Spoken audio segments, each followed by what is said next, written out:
सती मैया के पूज्य पिताजी हैं दक्ष महाराज। क्या नाम है? दक्ष। दक्ष महाराज को ब्रह्मा जी ने 2 अधिकार दिया। पहला, उनको प्रजापति बनाया। प्रजापति कहते हैं जो सृष्टि का विस्तार करते हैं, वो अधिकार दिया। और केवल वो नहीं, कई प्रजापति बने। जब बहुत सारे प्रजापति बन गए तो उन सभी प्रजापतियों का फिर से राजा बनाया दक्ष महाराज को, इसीलिए उनको दक्ष प्रजापति कहते हैं।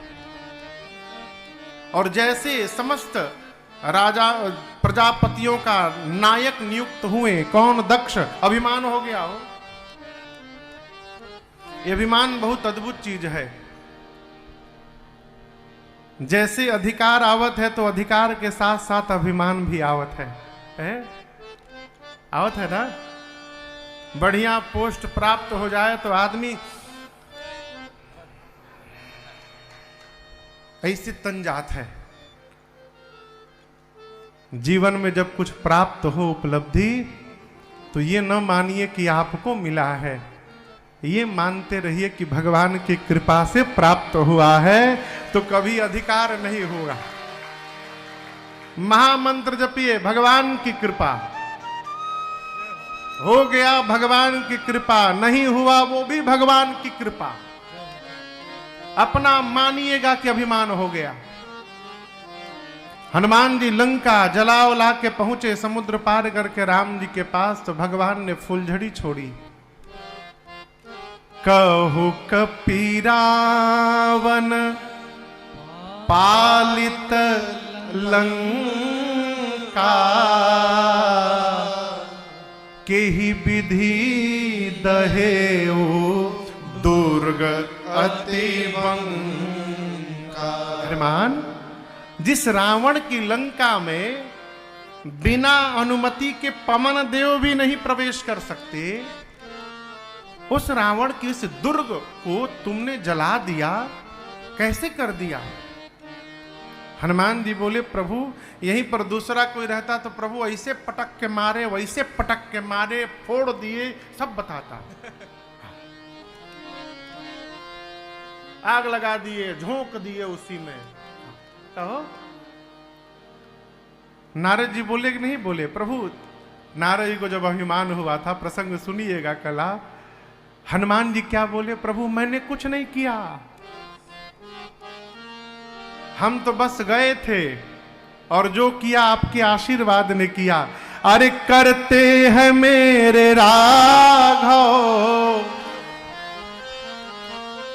करते हैं मेरे राम जी, और मेरा नाम हो रहा है, मेरा आपकी कृपा से सब काम हो रहा है, मेरा आपकी कृपा से सब काम हो रहा है।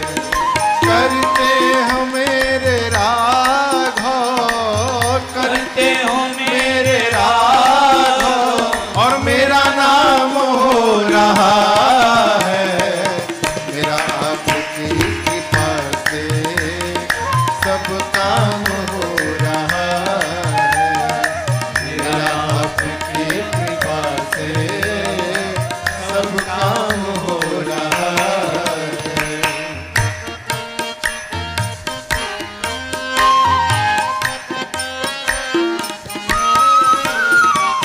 पतवार के बिना ही मेरी नाव चल रही है, पतवार के बिना ही मेरी नाव चल रही है। हैरान है जमाना, मंजिल भी मिल रही है, हैरान है जमाना, मंजिल भी मिल रही है। पतवार के बिना ही मेरी नाव चल रही है, पतवार के बिना ही मेरी नाव चल रही है। हैरान है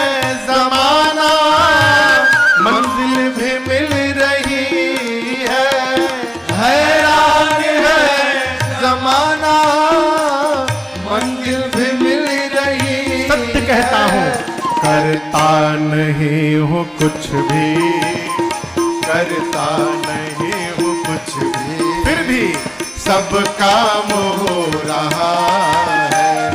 करता नहीं हूँ कुछ भी, सब काम हो रहा है। करते हो मेरे राघव, करते हो मेरे राघव, और मेरा नाम हो रहा है। मेरा आपकी कृपा से सब काम हो रहा है। मेरा आपकी कृपा से सब काम हो रहा है।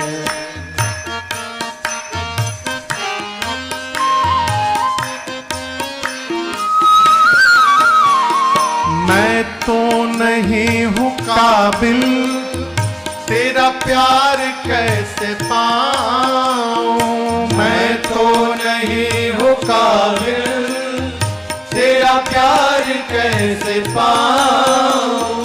टूटी हुई वाणी से गुणगान कैसे गाऊं।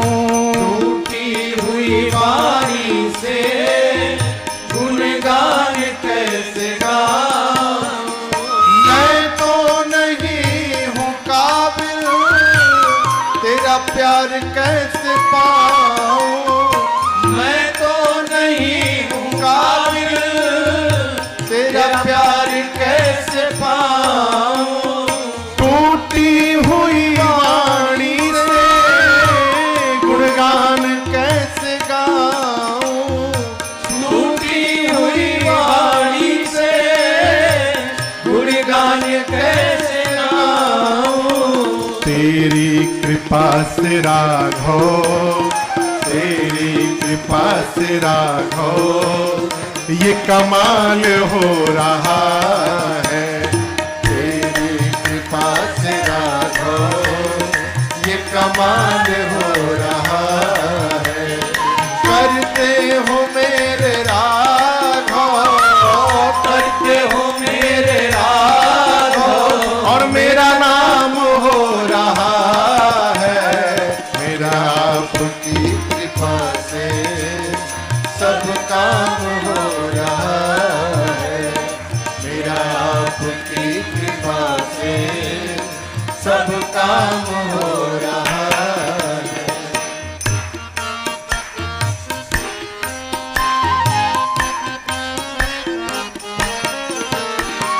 तूफान आंधियों में तुमने ही मुझको थामा। तूफान आंधियों में तुमने ही मुझको थामा। तुम कृष्ण बन के आए, मैं जब बना सुदामा। तुम कृष्ण बन के आए, मैं जब बना सुदामा। तूफान आंधियों में तुमने ही मुझको थामा। तूफान आंधियों में तुमने ही मुझको थामा। तुम कृष्ण बन के आए, मैं जब बना सुदामा। तुम कृष्ण बन के आए, मैं जब बना सुदामा। तेरा करम ये मुझ पर, तेरा करम ये मुझ पर सरेआम हो रहा है। तेरा करम ये मुझ पर सरेआम हो रहा है। करते हो मेरे राघव, करते हो मेरे राघव, मेरा नाम हो रहा है। मेरा आपकी कृपा से सब काम हो रहा। अरे रे सब काम हो रहा। अरे रे सब काम हो रहा।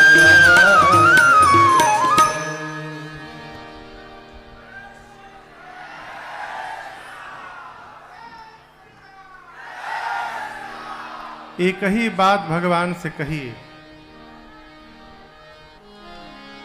मेरा आपकी कृपा से है, अरे सब काम हो रहा है। आप लोग थोड़ा बैठे बैठे, हम 2 मिनट, सीटी बज रही है, हम 2 मिनट कीर्तन करते हैं। आप लोग बैठे बैठे आगे थोड़ा बढ़ाइए, भोजपुरी में कहे तो घुसूक आइए।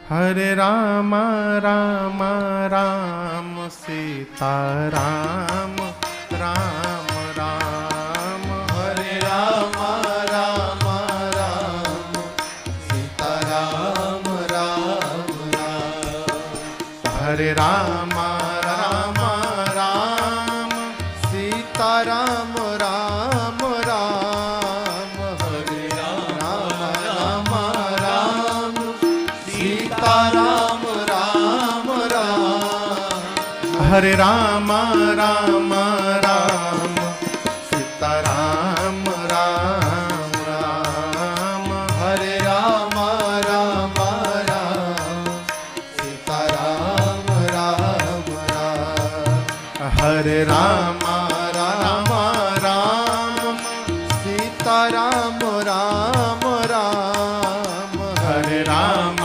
राम राम सीता राम राम राम, हरे राम राम राम सीता राम राम राम, हरे राम राम राम सीता राम राम राम, हरे राम राम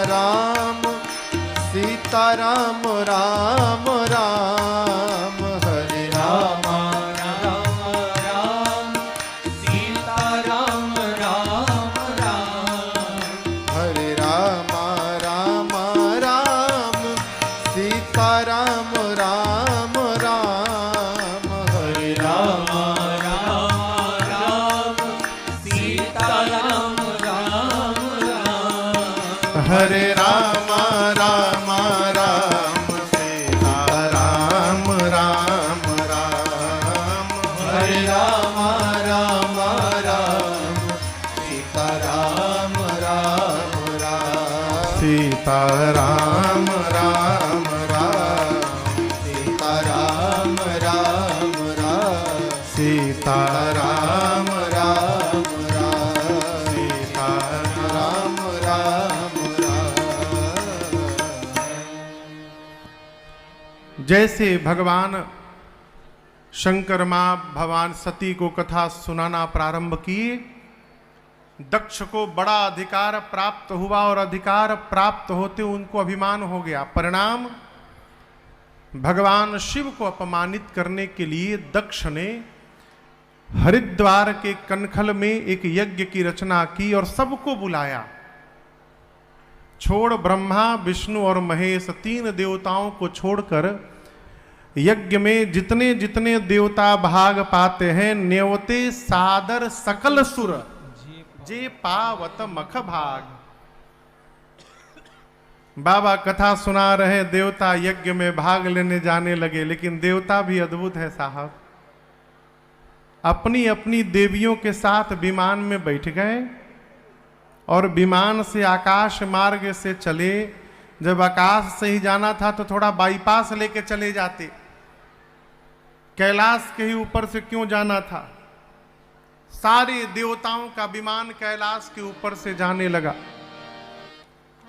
सती मैया ने देखा, पूछा, प्रभु ये देवता सब कहां जा रहे हैं। बाबा ने पूरी बात बताई। मां ने हाथ जोड़कर कहा, प्रभु पिता भवन उत्सव परमा, जो प्रभु आयसु हो तो मैं जाऊं कृपा सादर देखन। मां ने कहा प्रभु पिताजी के घर में उत्सव है, यदि आपकी आज्ञा हो तो मैं एक बार उत्सव देखने के लिए पिताजी के घर चली जाऊं। अब यहां एक बड़ी सूक्ष्म बात मैं आपसे निवेदन करूं, शंकर जी को सती मैया को जाने के लिए मना करना है, ठीक है, लेकिन कैसे मना करना है ये ढंग देखिए। बाबा ने ये नहीं कहा कि देवी आप गलत बोल रही हैं, नहीं जाना चाहिए, ये नहीं कहा। जैसे मैया ने जाने की अनुमति मांगी, शंकर जी मुस्कुरा कर बोले देवी आपने बहुत अच्छी बात कही, आपकी ये बात मेरे मन को बहुत अच्छी लगी, कहे उनीक मोरेहु मन भावा। लेकिन एक बात बोले देवी आपका जाना उचित नहीं होगा। क्यों? ये जितने देवता जा रहे हैं इन सभी देवताओं को वहां बुलाया गया है। आपके पिता ने मेरे से बैर है, तो मेरे से बैर होने के कारण आज अपनी बेटी को भी नहीं बुलाया। हमारे बैर तुमहु बिसर आए, भूल गए। शंकर जी से काहे बैर है दक्ष को? देखिए, जिस मनुष्य को सम्मान की भूख रहेगी वो उसके लिए पूरे संसार से दुश्मनी हो जाएगी। क्यों? जहां जाइएगा सम्मान की टोपी पहन के जाइएगा। हम जाएंगे हमारा सम्मान होगा, नहीं होगा आपने हमारा अपमान कर दिया, आप हमको माला नहीं पहनाए। अरे किसने कहा था कि आप सोच के आइए आपको माला मिलेगी? यहां पर सम्मान की कल्पना ही हम जहां जाते हैं हमको अपमानित करा देती है, इसलिए सम्मान से परे रहिए। कोई भी किसी का अपमान नहीं करता, हम अपने आप का स्वयं अपमान करते हैं। ब्रह्म सभा में एक बार भगवान शंकर राम नाम में लीन थे, दक्ष गए, बाबा को ध्यान नहीं रहा, दक्ष को लगा कि हमारे दामाद ने हमारा अपमान कर दिया, मैं आया और ये खड़ा नहीं हुआ।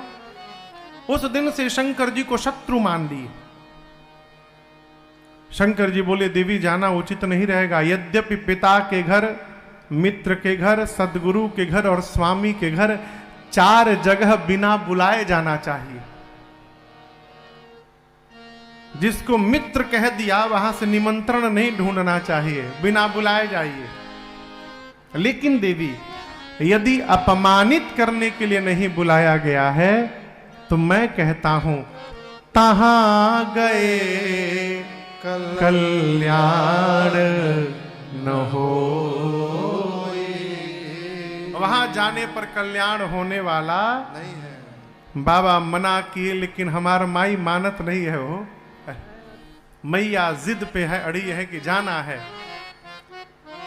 अंत में बाबा ने अपने 2 मुख्य गणों को साथ में लगाकर पार्वती मैया को विदा किया। और आपको बताऊं, सती मैया अपने पिता के घर गई, कोई नहीं मिला, घर वाले देखे तक नहीं सती मैया को। आप कल्पना करिए, बेटी, क्षमा करिएगा, 80 साल की बूढ़ी माई, कितनों घुटना में दर्द हो, जब बात आ जाए मैके जाने की सारा दर्द गायब। क्षमा करिएगा, मैके जाने के नाम पर जो चेहरे पर आनंद होता है वो साहब है। सती मैया पिता के घर गई होंगी, आप कल्पना करिए कितनी मन में कल्पना होगी। लेकिन गोस्वामी जी कहते हैं पिता भवन जब गई भवानी, दक्ष के डर के मारे किसी ने सम्मान तक नहीं किया, मिला तक नहीं कोई। छोड़ एक को, एक मिली, जानते कौन? जन्म देने वाली मां मिली हो। ये प्रसंग कहता है दुनिया हमको छोड़ सकती है लेकिन हमको जन्म देने वाली मां कभी नहीं त्याग सकती। प्रसूति मैया आकर सती मैया से मिली, बहनें भी मिली, परंतु गोस्वामी जी कहते हैं भगिनी मिली बहुत मुस्कुराता, बहुत मुस्कुरा मुस्कुरा कर मिली। मुस्कुराना ठीक है, बहुत मुस्कुराना ठीक नहीं है, व्यंग हो गया। सती मैया ने मां से अनुमति लेकर यज्ञ मंडप की परिक्रमा लगाई और देखा यज्ञ में मेरे पति के लिए कोई स्थान नहीं बना। पूरा शरीर क्रोधाग्नि में भभक उठा मां का। मां देवताओं पर मुनियों पर दपट पड़ी, बोली जितने ऋषि मुनि बैठे हैं ध्यान से सुनिए मेरी बात। आज इस यज्ञशाले में बैठकर जिसने जिसने मेरे पति भगवान शंकर की निंदा की है अथवा जिसने बैठकर कानों से श्रवण किया है, आप सबको दंड मिलेगा, अभी मिलेगा। मर्यादा कहती है जिस सभा में शंकर की, संत की और श्रीहरि की निंदा हो रही हो और यदि तुम वहां पर बैठे हो, यदि भुजाओं में शक्ति है तो निंदा करने वाले की जिह्वा काट दो। शक्ति नहीं है तो कान बंद करके वहां से चले जाओ। मेरे पति केवल मेरे पति नहीं है, शंकर जगत के पिता हैं और आज इस मंदमती मेरे पिता ने मेरे पति का अपमान किया है। आज के बाद मैं इसकी बेटी के रूप में जीवित नहीं रहूंगी। इतना कह के सती मैया ने दाहिने पांव के अंगुष्ठ से शरीर में योगाग्नि को प्रज्वलित करा के और मां ने सबके सन्मुख अपने आप को जलाकर भस्म कर दिया। मां का पूरा शरीर योगाग्नि में जल उठा हो। जितने देवता मुनि थे कांपने लगे। शंकर भगवान ने पता चला वीरभद्र को भेजा है। वीरभद्र आए, सबसे पहले यज्ञ के आचार्य की दाढ़ी नोची। बोले बिना शंकर जी को बुलाए आचार्य बने हो? किसी का आंख फोड़ा, किसी का दांत तोड़ा, किसी का पांव तोड़ा। दक्ष के सर को पकड़ा वीरभद्र ने, हाथ से घुमाया और धड़ से सर को उखाड़कर अग्नि कुंड में ले जाकर मानो पूर्ण आहुति कर दी, यज्ञ की स्वाहा कर दिया।